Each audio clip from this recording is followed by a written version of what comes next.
Assalomu alaykum aziz obunachilar, Nurstro kanalini kuzatib boruvchi aziz qadrdon do'stlar. Mana o'tgan yil qilgan ishimizga yana qaytib keldik. Ikkinchi etajlarni davom ettirish uchun.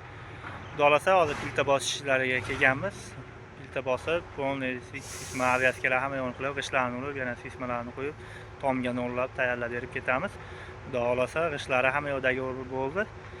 Endi aziz qadrdonlar, kimdadir shunaqa xizmat bo'lsa, bemalol murojaat qilaverasizlar. Noldan boshlab uy ko'taramiz. Usta xizmati uchun namatdeni chaqiraverasizlar. Agar yo'q, menga kvadratni hozir kvadratini ham yo'lga qo'yyapmiz. Polini o'lchanadi. Tashqi tomonda obyektimiz, misol 10 ga 10 joy bo'lsa 100 kvadrat bo'ladi. $130 pishig'ishdan $130 boshlanadi pishig'ishimiz.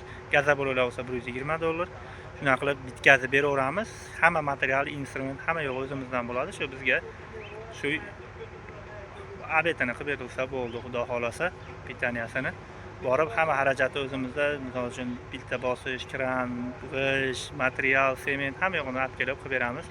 Bu loyihalarga qarab o'zgarib boradi. U qiyin materiallar rasxotiga qarab, teri rasxotiga qarab, xudo xolasa qilib beriladi qadrdonlar.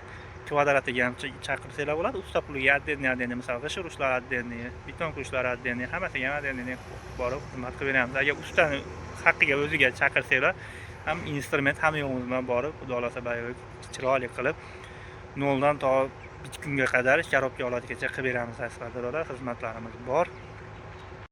Mana aziz obunachilar, o'tgan yil qilgan obyektimizni tashqi fasadlari shu anaqalarini ham qo'yib qo'yaman. Nima desa bo'ladi? Preslarni ham kimda kerak bo'lsa foydalanishlari mumkin.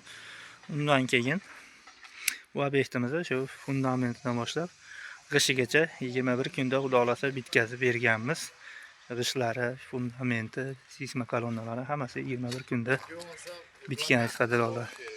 Xizmatlar bo'lsa aytaverasizlar. Xudo xolasa bu zavodning nomeri yo'q ekan, hozir zavod o'ziga borib gaplashilgan ekan. Endi zavod nomerlarini olib qo'yib qo'yamiz. Chiroyli ekan. Mana g'ishtlarimiz ham 1 yil bo'ldi. Sho'r-po'ri chiqqani yo'q.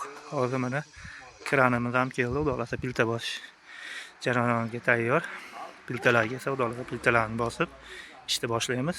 Mana hamma instrumentlarimiz bilan kelganmiz. Ko'rayotganingizdek, apalab kelgan mishalga arava deganda hamma instrument bilan kelganmiz. Xizmatlar bo'lsa aloqaga chiqaverasizlar. Bizni podдержка qilish uchun like bosib, bitta obuna bo'lib qo'yishni unutmanglar. Hammalarga rahmat, sog' salomat bo'linglar.